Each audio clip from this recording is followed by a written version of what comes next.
નમસ્કાર વિદ્યાર્થી મિત્રો, કેમ છે બધાને? સારું. આજે આપણે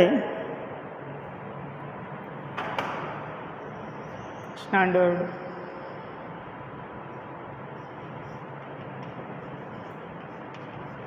8 સબ્જેક્ટ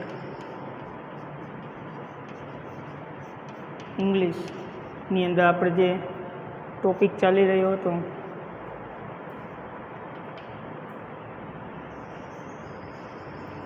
આર્ટિકલ, બરાબર, તેનો પાર્ટ 1 અગાઉ જોયો તો આજે આપણે પાર્ટ 2 જોવાનો છે. અગાઉના વિડીયોની અંદર આપણે આર્ટિકલ એ અને એન વિશેની ચર્ચા કરી હતી. ત્યાં બે આર્ટિકલ શીખાતા આપણે, આર્ટિકલ એ અને આર્ટિકલ એન, એના વિશેની ચર્ચા કરેલી હતી. અને એ બંને આર્ટિકલ આપણને ખબર છે, એન ડેફિનેટ આર્ટિકલ તરીકે ઓળખાય. અનિશ્ચિત આર્ટિકલ વિશે આપણે માહિતી મેળવેલી હતી, જે એ અને એન આવે. થોડુંક એનું રિવિઝન સ્વરૂપે જોઈ યાદ કરીએ તો જે જાતિવાચક નામ અથવા તો જે નામ છે કાઉન્ટેબલ નાઉન, એને આપણે ગણી શકીએ એવા કાઉન્ટેબલ જે નાઉન છે એ નાઉનની આગળ આર્ટિકલ એ અથવા એન ઉપયોગમાં લેવાતા હોય છે, જેનો ઉચ્ચાર સ્વરથી થતો હોય. શરૂઆત, જે નાઉનની ઉચ્ચારની શરૂઆત સ્વરથી થતી હોય તો એન અને વ્યંજનથી થતી હોય તો એ મૂકતા હતા. બરાબર. આજે આપણે અહીંયા એવો જ એક બીજો આર્ટિકલ ધ, એનો અભ્યાસ આપણે કરવાનો. કયો આર્ટિકલ? ધ.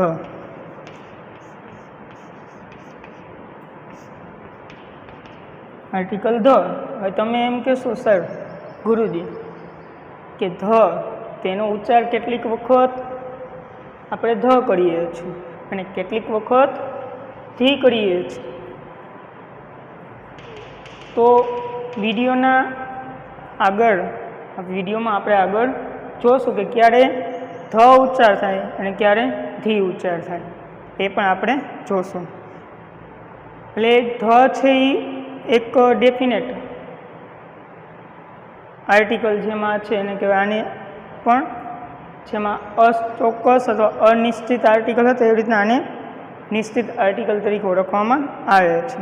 એટલે ધ રહ્યું એ ડેફિનેટ આર્ટિકલ છે. આ બંને છે ઇનડેફિનેટ આર્ટિકલ હતા અને આ છે એ ડેફિનેટ આર્ટિકલ છે. ક્યારે ધ આર્ટિકલનો ઉપયોગ થાય? When to use the and when to use a and an. તો આ વિશે તો આપણે માહિતી મેળવી દીધી, પણ બે વચ્ચેનો તફાવત શું?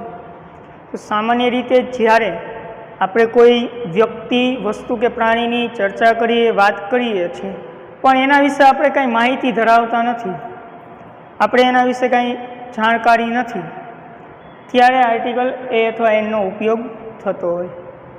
પણ જ્યારે કોઈ વસ્તુ, વ્યક્તિ વિશે આપણે જાણીએ છીએ ત્યારે આપણે એના આગળ આર્ટિકલ ધ મૂકવામાં આવે. એટલે જેના વિશે તમે જાણો છો એવી વસ્તુઓ વિશે જ્યારે વાત કરો, એવી વ્યક્તિ વિશે જ્યારે વાત કરો, એવા પદાર્થો વિશે વાત કરો, ત્યારે એની આગળ આર્ટિકલ ધ મૂકી શકાય છે. જ્યારે અહીંયા આપણે એના વિશે જાણકારી મેળવતા નથી, એટલે કે આપણે એને અગાઉથી માહિતી ધરાવતા નથી. એક ઉદાહરણથી સમજીએ. અ બુક માની લો કે આપણે લખીએ તો એનો અર્થ શું થશે? કોઈ એક બુક. શું થશે? કોઈ એક બુક અથવા ચોપડી કે પુસ્તક, કોઈ એક પુસ્તક. એનો અર્થ કે આપણે એ કઈ પુસ્તક, કયું પુસ્તક એવું જાણતા નથી. પણ જો આપણે પહેલેથી એ બુક વિશે માહિતી હતી, આપણે એ જાણીએ છીએ, બરાબર, ટેબલ ઉપર જે પુસ્તક પડ્યું છે એના વિશે જ આપણે વાત કરીએ છીએ, તો એમાં અ બુક ન આવે, એમાં શું આવે? The book. કારણ કે આપણે આ બુક વિશે પહેલેથી અગાઉથી જાણીએ છીએ. તો જ્યારે કોઈ એક બુક એવો આપણે એમ કહેતા હોય કોઈ એક બુક, ત્યારે અ બુક અથવા તો જે નાઉન છે એ પ્રમાણે એન, એ અથવા એન ગમે તે આવી શકે. અને કોઈ માહિતી અગાઉથી આપણે ધરાવતા હોય એના વિશેની ચર્ચા કરતા હોય ત્યારે એ વસ્તુ રહી કેવી થઈ જાય, ચોક્કસ થઈ જાય, નિશ્ચિત થઈ જાય કે આપણે આના વિશે જ વાત કરીએ છીએ. તેથી એની આગળ આપણે આર્ટિકલ ધ મૂકતા હોય. બરાબર. ક્યારેક આપણે પણ બુક્સની અંદર ક્યાંક વાંચેલું હશે, ચોપડીઓની અંદર, કે ક્યારેક અ બુક લખેલું આવે, ક્યારેક ધ બુક લખેલું આવે. તો એવું કેમ? તો જ્યારે જે બુક કે કોઈ પણ વસ્તુની વાત કરી, અહીંયા શું આપણે અગાઉથી એના વિશે માહિતી નથી ધરાવતા, અહીંયા આપણે આ બુક વિશે અગાઉથી માહિતી ધરાવીએ છીએ. તો આ રીતના આ એક એનો તફાવત. બીજો કે આ બંને આર્ટિકલ જે રહ્યા એ અને એન, એ ફક્ત કાઉન્ટેબલ નાઉનની આગળ અને ફક્ત એકવચન નાઉનની આગળ ઉપયોગમાં લેવાય. જ્યારે ધ છે બહુવચન નામની આગળ આવે અને પદાર્થોના નામની આગળ ગણી શકાય એવા હોય તોય ભલે, ગણી ન શકાય એવા હોય તોય ભલે. કાઉન્ટેબલ એન્ડ અનકાઉન્ટેબલ નાઉનની પહેલાં આર્ટિકલ ધ મૂકવામાં આવતો હોય છે. એના પણ નિયમો છે અમુક અમુક, એ નિયમો આપણે જોશું. પણ આ બે વચ્ચેનો સામાન્ય જે તફાવતની વાત છે એ. અને અગાઉ આપણે એ એન વિશે તો શીખી ગયા. વિશેષણની આગળ ક્યારેય એક એન નો આવે. ધ વિશેષણની આગળ આવે પણ ફક્ત એક જ વિશેષણ. સુપરલેટિવ ડિગ્રીનું જ્યારે વિશેષણ આવે ત્યારે એની આગળ ધ આવે. એ આગળ નિયમ આવશે ત્યારે આપણે એમાં જોશું. એક એન આર્ટિકલ જે રહ્યા એ વિશેષણની આગળ ક્યારે આવે નહીં. કોઈ પણ વિશેષણ હોય, સુપરલેટિવનું હોય, કમ્પેરેટિવનું હોય કે ગમે તે હોય, એ પછી આગળ ડિગ્રીમાં પણ એનો અભ્યાસ આવશે. અત્યારે ફક્ત આપણે એ શું રાખવાનું કે આર્ટિકલ ધ માત્ર ને માત્ર સુપરલેટિવ ડિગ્રીના વિશેષણની આગળ મૂકવામાં આવતું હોય છે. તો આ રીતના આ સામાન્ય એના તફાવત હતા. બરાબર. અને આગળ જતાં આપણે એ પણ જોશું કે ક્યારે THE નો ઉચ્ચાર ધ થાય અને ક્યારે THE નો ઉચ્ચાર ધી થાય. બરાબર. તો ચાલો આપણે શરૂ કરશું આર્ટિકલ ધ ના નિયમો. આર્ટિકલ ધ નો ફર્સ્ટ યુઝ. હવે આપણે કઈ ક્યાં ઉપયોગ થાય, ક્યારે ઉપયોગ થાય, when to use the and where to use the. પહેલો નિયમ શું કે જ્યારે કોઈ પ્રાણી કે પદાર્થ વિશે પ્રથમ વખત વાત થાય, એટલે કે આપણે એના વિશે જાણતા નથી, પહેલી જ વખત વાત કરી ત્યારે એના વિશે આપણને કંઈ માહિતી હોય નહીં, ત્યારે તેની આગળ આર્ટિકલ એ અથવા એન મુકાય છે. હવે પણ ફરીથી એ જ પ્રાણી કે પદાર્થની વાત થાય તો તેની પહેલાં આર્ટિકલ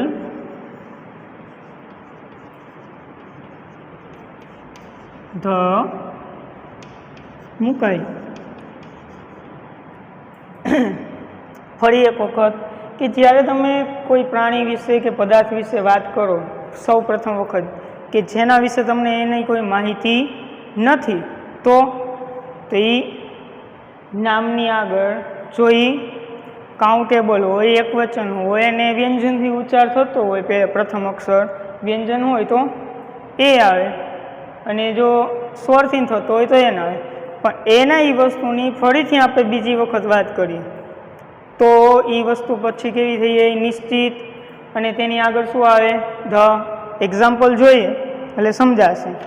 જો માની લ્યો હું એમ કહું, this is a pen.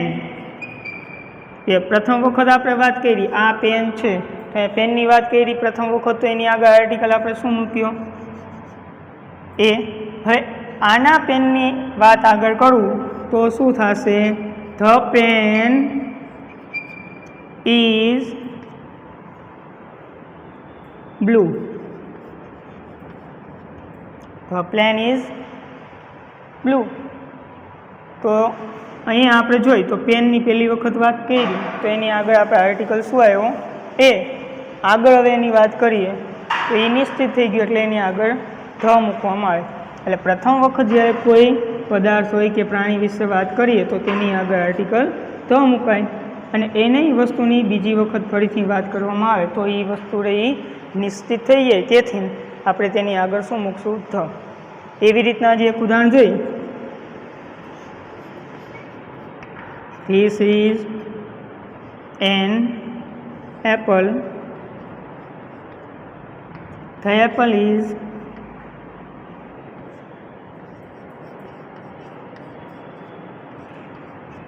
red.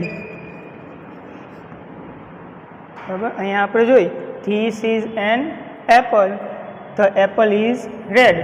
તો આ રીતના જોઈએ તો અહીંયા એપલની આગળ પ્રથમ વખત વાત કરી ત્યારે સ્વરથી એનો ઉચ્ચાર થાય એટલે એન મૂક્યો, પણ આના એપલ એટલે કે સફરજનની જ્યારે આપણે વાત કરીએ ત્યારે એ પાછું એની આગળ શું આવી ગયું?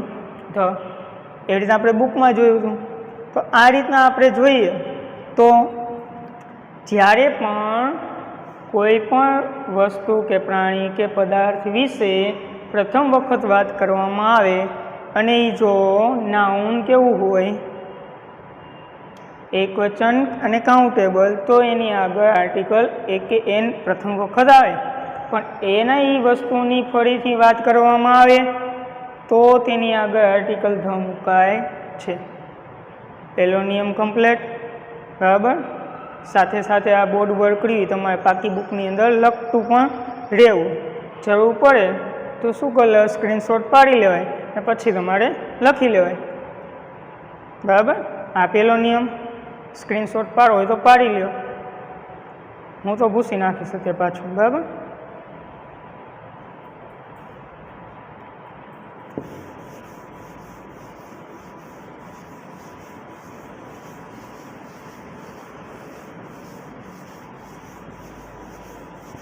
હવે આ પહેલો નિયમ આપણે કમ્પ્લીટ કર્યો. હવે બીજો નિયમ. ધ માટેનો બીજો નિયમ એવો છે કે કોઈ પણ એટલે જે આપણી દિશાઓ છે, દિશાઓના નામની આગળ આર્ટિકલ ધ મુકાય. દિશાઓના નામની આગળ આર્ટિકલ ધ મૂકવામાં આવે. આપણી દિશાઓ કઈ નોર્થ, સાઉથ, વેસ્ટ, ઈસ્ટ, અને આપણી ખૂણાઓ, બરાબર, સાઉથ, ઈસ્ટ. બરાબર. તો આ જે રહ્યા ખૂણાઓ, એ ખૂણાઓની સાથે આર્ટિકલ મૂકવામાં આવે. એટલે જ્યાં જ્યાં તમને નોર્થ દેખાય, સાઉથ દેખાય, ઈસ્ટ દેખાય કે વેસ્ટ દેખાય, એ શબ્દની આગળ આર્ટિકલ હંમેશા શું આવે? તો અહીંયા ઉચ્ચાર જોવાનો નથી. બરાબર. The north, the west. હવે આવી જ રીતના આપણે કેટલાક ભૌગોલિક સ્થળો છે, જેમ કે north pole and south pole. North pole એટલે શું? તો જે આપણે ઉત્તર ગોળાર્ધ કહીએ છીએ, ઉત્તર ધ્રુવ. તો એને અંગ્રેજીમાં શું કહેવાય? North pole. તેમાં આવ્યું તો આગળ શું? નોર્થ. તો નોર્થ રહ્યું શું છે? દિશાનું નામ. તો દિશાના નામની આગળ હંમેશા શું આવે? ધ. એટલે જ્યારે તમે નોર્થ પોલ બોલો તો એની સાથે આર્ટિકલ શું આવે? The. The north pole, the south pole, બરાબર. તો આ રીતના મકરવૃત્ત કે કર્કવૃત્ત જે કાંઈ છે એ બધા નામની આગળ આર્ટિકલ ધ મૂકવામાં આવતા હોય છે. એટલે ચારે ચાર દિશાઓ આવે, the east, the west, the south, the north. બરાબર. તમારે લખો હોય તો તમે લખી શકો અહીંયા આ નિયમ જે આપણે શીખાય એની અંદર.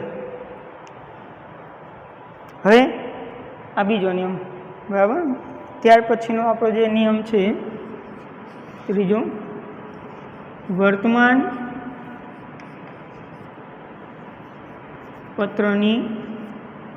પત્રના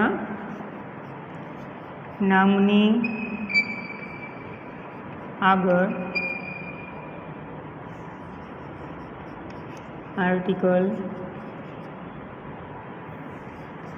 ધ મુકાય છે, બરાબર. વર્તમાનપત્રનું જ્યારે પણ ઉલ્લેખ થાય, વર્તમાનપત્ર એટલે આપણે કહીએ તો છાપાઓ જુદા જુદા ઘણા બધા નામના છે. ધ ટાઈમ્સ ઓફ ઇન્ડિયા અંગ્રેજી જે વર્તમાનપત્ર છે, ન્યૂઝપેપર. પછી આપણા ગુજરાતની અંદર ઘણા બધા ગુજરાતીમાં આવે, ધ સાંજ સમાચાર, ધ સંદેશ, ધ ફૂલછાપ, ધ અકીલા. આ બધા વર્તમાનપત્રના તેમજ સામયિકો જે છે, મેગેઝિન જે છે, આ બધા જ નામની આગળ આર્ટિકલ ધ મૂકવામાં આવે. ઉદાહરણ જોઈએ તો ધ સંદેશ, ધ સાંજ સમાચાર, ધ સાંજ,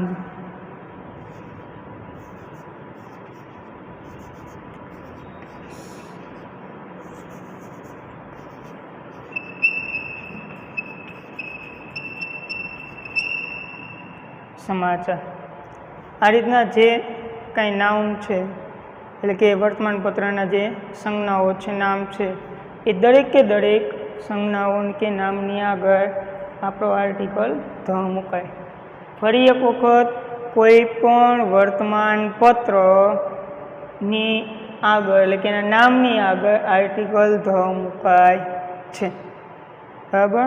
ક્યારે આવે? પહેલું આપણે જોયું દિશાઓના નામની આગળ, એના પહેલાં આપણે એક નિયમ જોયો, અને ત્યાર પછી ત્રીજો નિયમ આપણે જોયો સાંજ સમાચાર, જે વર્તમાનપત્રનું નામ છે, અને એની આગળ હંમેશા આર્ટિકલ ધ મૂકવામાં આવે. પછીનો જે નિયમ જોઈએ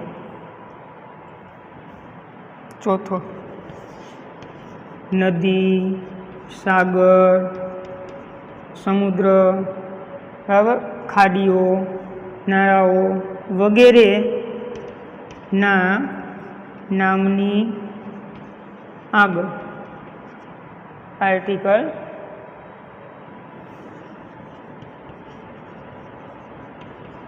ધ મુકાય છે. નદી હોય, સાગર હોય, અખાત હોય, આપણા કોઈ પણ અખાત હોય તેના નામની આગળ આર્ટિકલ ધ મૂકવામાં આવે. એટલે ધના ઘણા બધા ઉપયોગો છે, પણ અહીંયા આપણે જે અમુક 5-7 જે શીખવાના છે એ આપણે અહીંયા શીખવાના. બાકી એના 25 જેવા નિયમો છે. હું તમને કે ઘણી બધી વખત એવું પણ કહેતો હોય કે નામની આગળ આર્ટિકલ ન આવે, પણ અમુક એવા પણ કેસ છે જેમાં નામની આગળ આર્ટિકલ ધનો ઉપયોગ થાય, બરાબર. તો આ રીતના આપણે લખાતું પણ હોય, બોલાતું પણ હોય. અત્યારે આપણે ધોરણ 8ની અંદર જે અભ્યાસ કરી એમાં જે આપણે ઉપયોગી છે એના જેવા જે નાના નાના અમુક નિયમો છે જે આપણને ખ્યાલ હોવા જોઈએ, તો એ અહીંયા આપણે જોઈએ.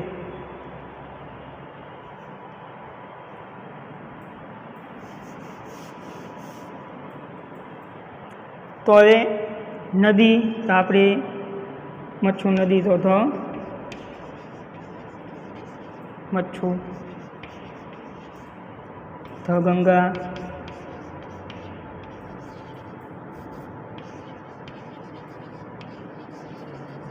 The Kaveri, the Krishna.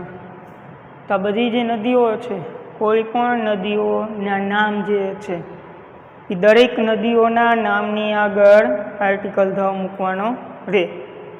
ટૂંકું ટચ નદીના નામની આગળ સાગર, તો ઇન્ડિયન ઓશન, હિન્દ મહાસાગર છે, અરબ. બરાબર, તો આ બધા જે સાગરો છે દરેક સાગરના નામની આગળ ધ પેસિફિક ઓશન. બરાબર, તો આ જે છે એ દરેકે દરેક નામની આગળ નદી, સાગર, સમુદ્ર, બંગાળની ખાડી, બે ઓફ બેંગોલ, એટલે કે બંગાળની ખાડી, ખંભાતનો અખાત, તો આ બધા નામની આગળ આર્ટિકલ ધ મૂકવામાં આવે. ત્યાર પછી પાંચમું, તો પાંચમાની અંદર જોઈએ તો જે સુપરલેટિવ ડિગ્રી છે, શ્રેષ્ઠતા વાચક ડિગ્રીના વિશેષણની આગળ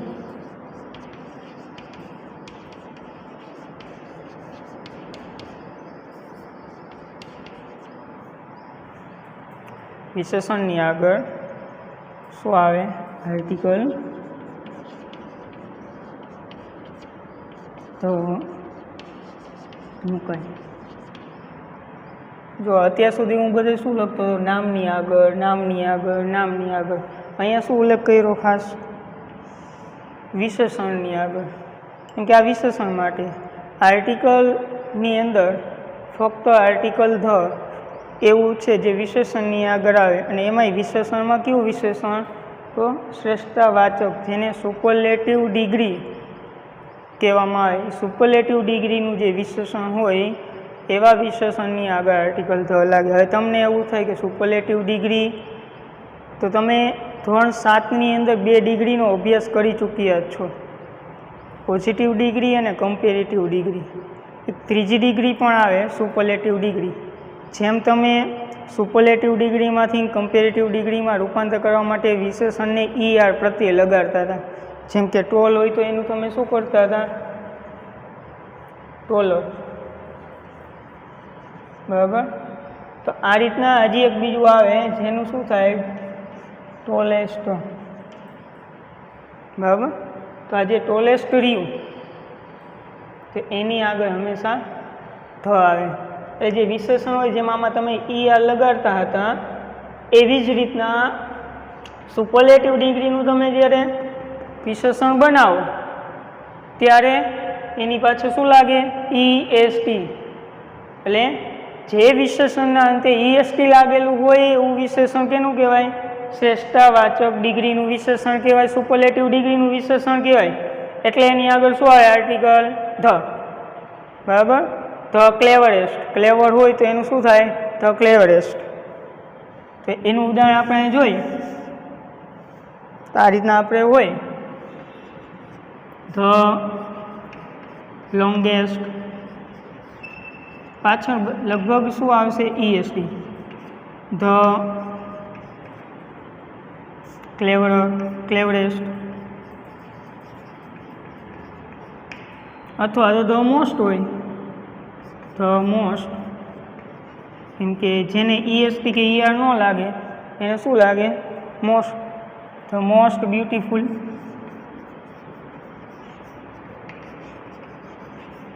આ રીતના એનો ઉપયોગ થતો હોય.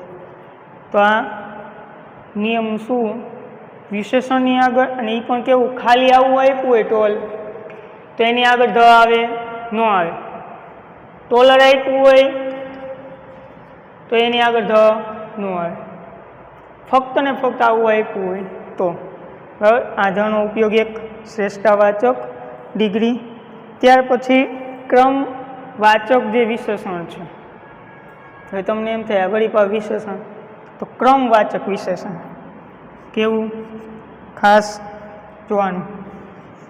ક્રમવાચક વિશેષણ ની આગળ આમાં વિશેષણ શબ્દ વાપરો. ક્રમવાચક વિશેષણની આગળ આપણો નિયમ નંબર 6. ક્રમવાચક વિશેષણની આગળ આર્ટિકલ ધનો ઉપયોગ થાય. ક્રમવાચક એટલે આપણે જે બોલીએ 1 2 3 4 એ નહીં, પહેલું, બીજું, ત્રીજું, ચોથું, પાંચમું. બરાબર. તો આ રીતના ઓર્ડિનલ નંબર જે રહ્યા જે ક્રમવાચક સંજ્ઞાઓ, એ ક્રમવાચક સંજ્ઞાઓને પણ વિશેષણ, જે ક્રમવાચક વિશેષણ રહ્યા એ વિશેષણની આગળ આવે. એ ક્યાં અંગ્રેજીમાં? તો અંગ્રેજીમાં આપણે બોલીએ ને ફર્સ્ટ, પછી સેકન્ડ. તો આ બધા એરિયા શું? First, second, third, fourth, fifth, sixth, 7th, 12th. આ બધા એરિયા આ ક્રમવાચક વિશેષણમાં આવે. અને જ્યારે આવા નાઉન આવે કે આવા શબ્દ આવે, બરાબર, ત્યારે એની આગળ આપણે શું મૂકતા હોય? Article the. અથવા હવે તમે છેલ્લું એક કે ફર્સ્ટ રહ્યું તો એમાં છેલ્લે એક આવું આવે લાસ્ટ, તો તમે એમ કે આ નંબરમાં તો ન આવે, એ પણ નંબર પહેલું છેલ્લું, તો એની આગળ ધ આવે. બરાબર. તો આ રીતના the last, the first, the second, the third. તો આ બધા વિશેષણ જે રહ્યા, વિશેષણ માટેના બે નિયમ, એક તો સુપરલેટિવ ડિગ્રી જે છે એ વિશેષણની આગળ આવે, બીજું ક્રમવાચક જે વિશેષણ રહ્યા એની આગળ ધ આવે. હવે તમારે આનો સ્ક્રીનશોટ પાડવો હોય તો પાડી શકો, કેમ કે આ પાકી બુકની અંદર તમારે લખવાનું થશે. આ બધા જે નિયમો છે એ પાકી બુકની અંદર લખવાના, સ્ક્રીનશોટ પાડી લ્યો પછી લખી લેજો.